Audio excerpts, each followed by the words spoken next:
بسم الله الرحمن الرحيم.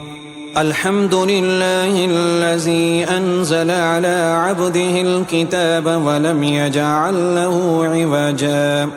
قيما لينذر بأسا شديدا من لدنه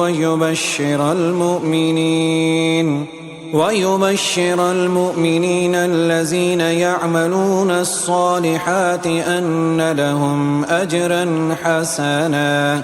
ماكثين فيه أبدا وينذر الذين قالوا اتخذ الله ولدا ما لهم به من علم ولا لآبائهم كبرت كلمة تخرج من أفواههم إن يقولون إلا كذبا فلعلك باخع نفسك على آثارهم إن لم يؤمنوا بهذا الحديث أسفا. إنا جعلنا ما على الأرض زينة لها لنبلوهم أيهم أحسن عملا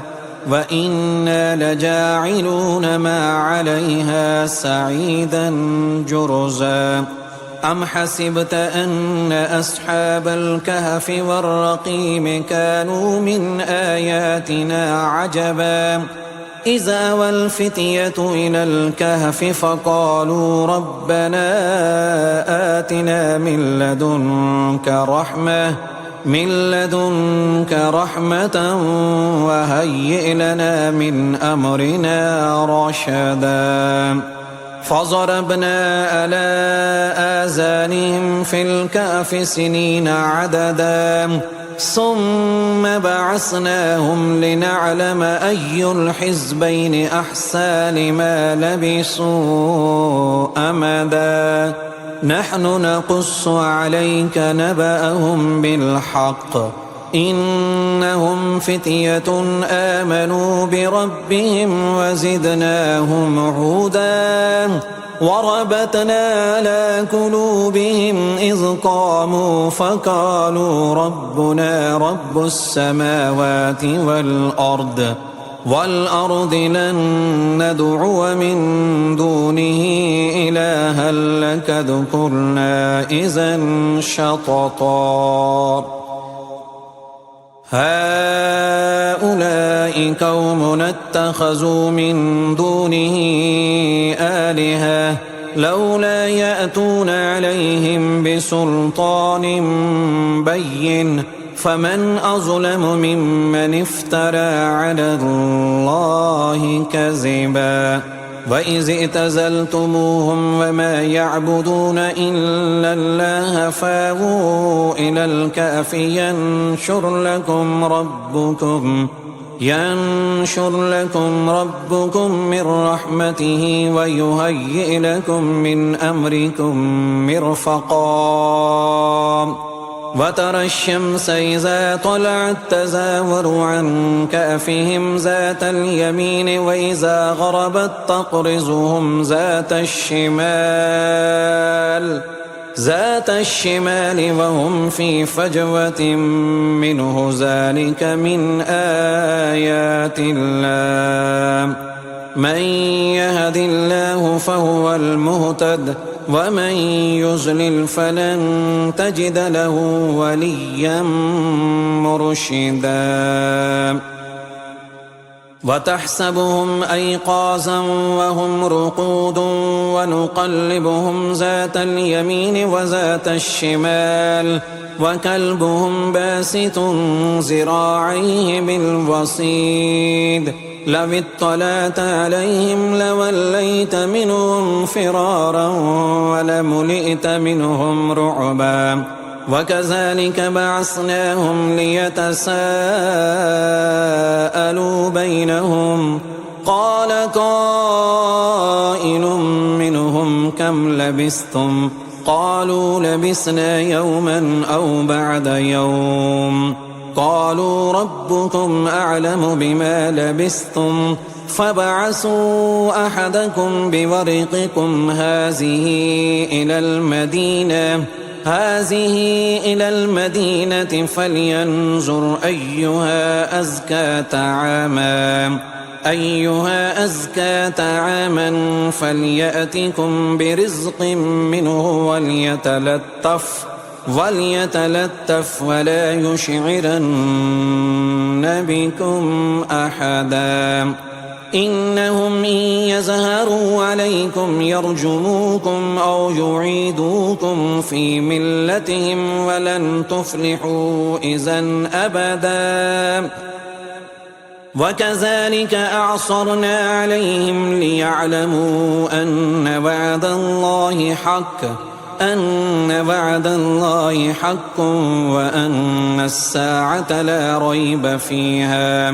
إذ يتنازعون بينهم أمرهم فقالوا بنوا عليهم بنيانا ربهم أعلم بهم قال الذين غلبوا على أمرهم لنتخذن عليهم مسجدا سيقولون ثلاثة رابعهم كلبهم ويقولون خمسة سادسهم كلبهم رجما بالغيب ويقولون سبعة وثامنهم كلبهم قل ربي أعلم بعدتهم ما يعلمهم إلا قليل فلا تمار فيهم إلا مراء ظاهرا ولا تستفت فيهم منهم أحدا ولا تقولن لشيء إني فاعل ذلك غدا إلا أن يشاء الله واذكر ربك إذا نسيت وقل عسى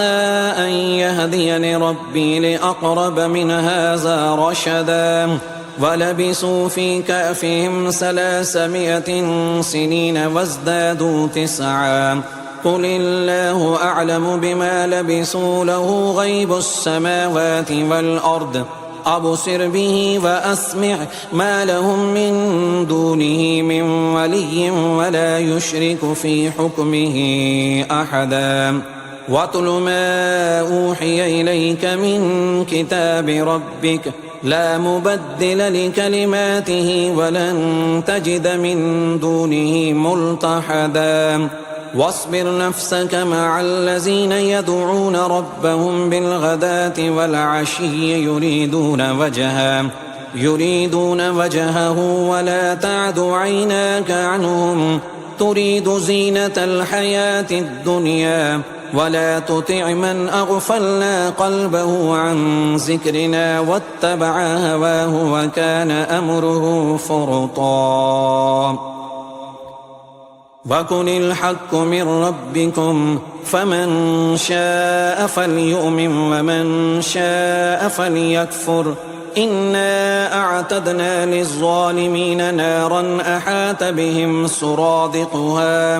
وإن يستغيثوا يغاثوا بماء كالمهل يشفي الوجوه بئس الشراب وساءت مرتفقا إن الذين آمنوا وأملوا الصالحات إنا لا نضيع أجر من أحسن عملا أولئك لهم جنات عدن تجري من تحتهم الأنهار يحلون فيها من أساور من ذهب ويلبسون ثيابا حزرا من سندس واستبرق متكئين فيها على الأرائك نعم الثواب وحسنت مرتفقا واضرب لهم مثل الرجلين جعلنا لأحدهما جنتين من أعناب وحففناهما بنخل وجعلنا بينهما زرعا كلتا الجنتين آتت أكلها ولم تظلم منه شيئا وفجرنا خلالهما نهرا وكان له ثمر فقال لصاحبه وهو يحاوره أنا أكثر منك مالا وأعز نفرا ودخل جنته وهو ظالم لنفسه قال ما أظن أن تبيد هذه أبدا وما أظن الساعة قائمة ولئن رددت إلى ربي لأجدن خيرا منها منقلبا قال له صاحبه وهو يحاوره أكفرت بالذي خلقك من تراب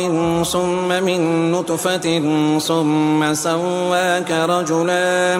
لكن هو الله ربي ولا أشرك بربي أحدا ولولا إذ دخلت جنتك قلت ما شاء الله لا قوة إلا بالله إن ترني أنا أقل منك مالا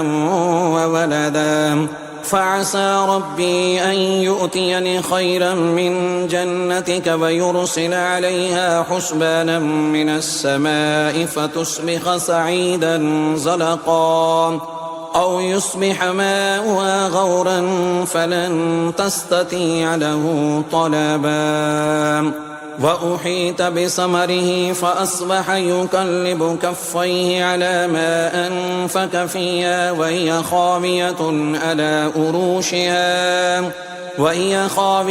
على أروشها ويقول يا ليتني لم أشرك بربي أحدا ولم تكن له فئة ينصرونه من دون الله وما كان منتصرا هنالك الولاية لله الحق هو خير ثوابا وخير عقبا واضرب لهم مثل الحياة الدنيا كماء إن أنزلناه من السماء فاختلط به نبات الأرض فأصبح هشيما تذروه الرياح وكان الله على كل شيء مقتدرا المال والبنون زينة الحياة الدنيا والباقيات الصالحات خير عند ربك ثوابا وخير أملا ويوم نسير الجبال وترى الأرض بارزة وحشرناهم فلم نغادر منهم أحدا وعرضوا على ربك صفا لقد جئتمونا كما خلقناكم أول مرة بل زعمتم أن لن نجعل لكم موعدا ووزع الكتاب فترى المجرمين مشفقين مما فيه ويقولون يا ويلتنا ما لهذا الكتاب لا يغادر صغيرة ولا كبيرة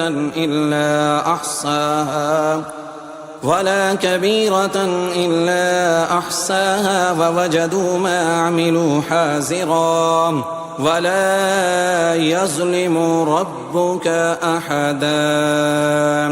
وإذ قلنا للملائكة اسجدوا لآدم فسجدوا إلا إبليس كان من الجن ففسق عن أمر ربه أفتتخذونه وذريته أولياء من دوني وهم لكم عدو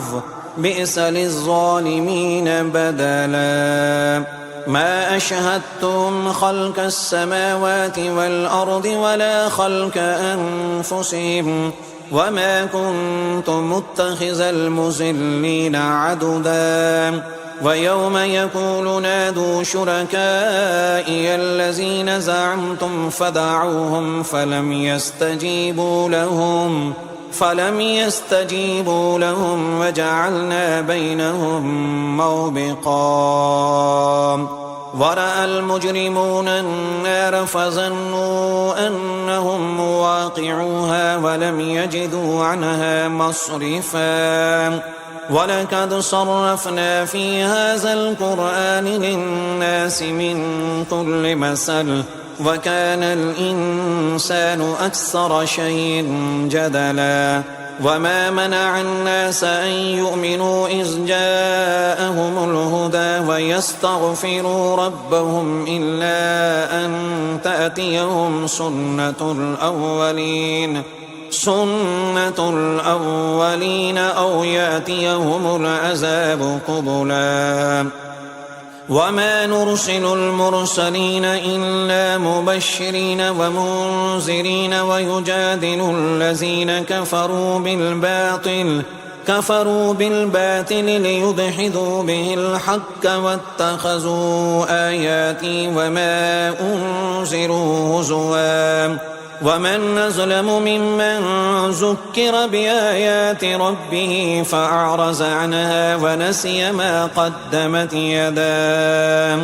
إنا جعلنا على قلوبهم أكنة أن يفقهوا وفي آذانهم وقرا وإن تدعهم إلى الهدى فلن يهتدوا إذا أبدا وربك الغفور ذو الرحمة لو يؤاخذهم بما كسبوا لعجل لهم العذاب بل لهم موعد لن يجدوا من دونه موئلا وتلك القرى أهلكناهم لما ظلموا وجعلنا لمهلكهم موعدا وإذ قال موسى لفتاه لا أبرح حتى أبلغ مجمع البحرين أو أمضي حقبا فلما بلغا مجمع بينهما نسيا حوتهما فاتخذ سبيله في البحر سربا فلما جاوزا قال لفتاه آتنا غداءنا لقد لقينا من سفرنا هذا نصبا قال أرأيت إذا أوينا إلى الصخرة فإني نسيت الحوت وما أنسانيه إلا الشيطان أن أذكره واتخذ سبيله في البحر عجبا قال ذلك ما كنا نبغي فارتدا على آثارهما قصصا فوجدا عبدا من عبادنا آتيناه رحمة من عندنا وعلمناه من لدنا علما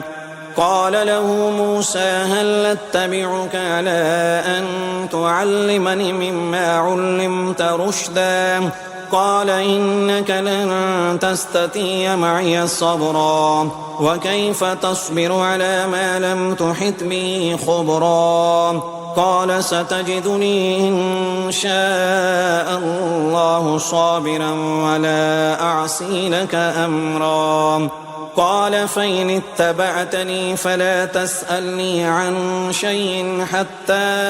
أحدث لك منه ذكرا فانطلقا حتى إذا ركبا في السفينة خرقها قال أخرقتها لتغرق أهلها لقد جئت شيئا إمرا قال ألم أقل إنك لن تستطيع معي صبرا قال لا تؤاخذني بما نسيت ولا ترهقني من أمري عسرا فانطلقا حتى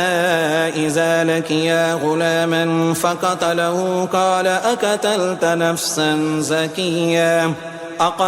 نفسا زكية بغير نفس لقد جئت شيئا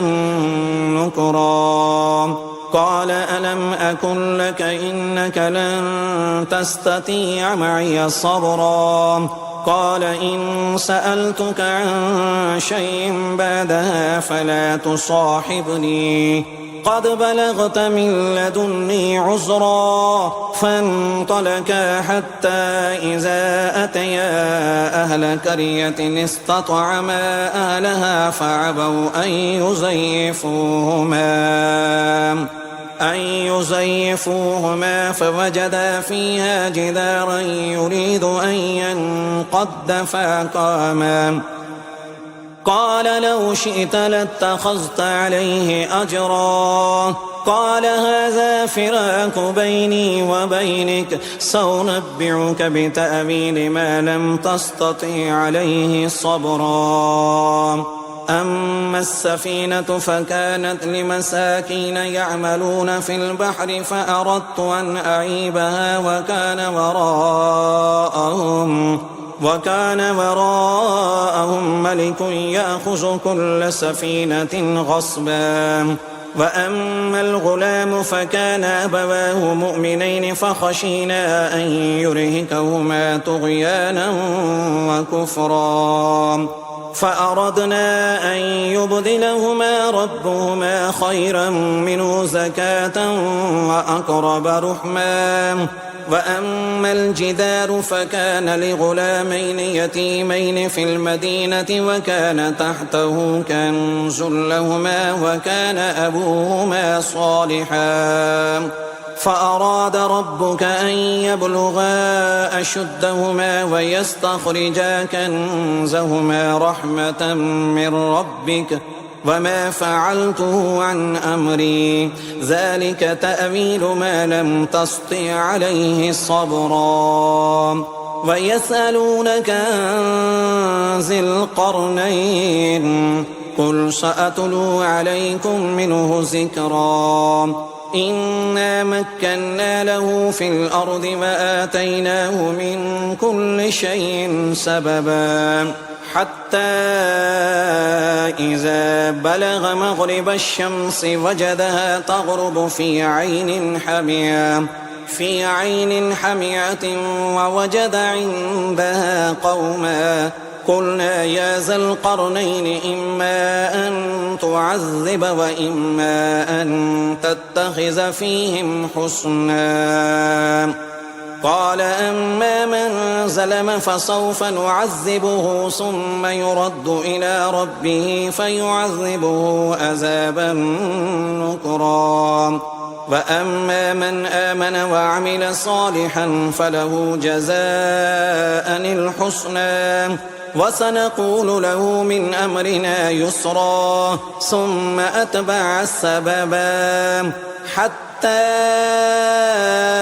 إذا بلغ مطلع الشمس وجدها تطلع على قوم لم نجعل لهم من دونها سترا كذلك وقد أحطنا بما لديه خبرا ثم أتبع سببا حتى إذا بلغ بين الصدين وجد من دونهما قوما لا يكادون يفقهون قولا قالوا يا ذا القرنين إن يأجوج ومأجوج مفسدون في الأرض فهل نجعل لك خرجا على أن تجعل بيننا وبينهم سدا قال ما مكني فيه ربي خير فأعينوني بقوة أجعل بينكم وبينهم ردما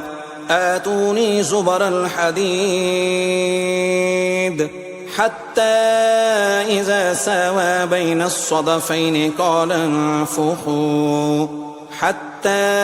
إذا جعله نارا قال آتوني أفرغ عليه قطرا فما استطاعوا أن يزهروه وما استطاعوا له نكبا قال هذا رحمة من ربي فإذا جاء وعد ربي جعله دكاء وكان وعد ربي حقا وتركنا بعدهم يومئذ يموج في بعد ونفح في الصور فجمعناهم جمعا وأردنا جهنم يومئذ للكافرين عرضا الذين كانت أعينهم في غطاء عن ذكري وكانوا لا يستطيعون سمعا أفحسب الذين كفروا أن يتخذوا عبادي من دوني أولياء إنا أعتدنا جهنم للكافرين نزلا قل هل ننبئكم بالأخسرين أعمالا الذين زل سعيهم في الحياة الدنيا وهم يحسبون أنهم يحسنون صنعا أولئك الذين كفروا بآيات ربهم ولقائه فحبطت أعمالهم فلا نقيم لهم يوم القيامة وزنا ذلك جزاؤهم جهنم بما كفروا واتخذوا آياتي ورسلي هزوا إن الذين آمنوا وعملوا الصالحات كانت لهم جنات الفردوس نزلا خالدين فيها لا يبغون عنها حولا قل لو كان البحر مدادا لكلمات ربي لنفد البحر قبل أن تنفد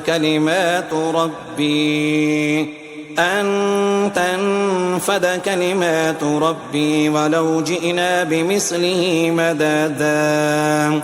قل إنما أنا بشر مثلكم يوحى إلي أنما إلهكم إله واحد فمن كان يرجو لقاء ربه فليعمل عملا صالحا ولا يشرك بعبادة ربه أحد.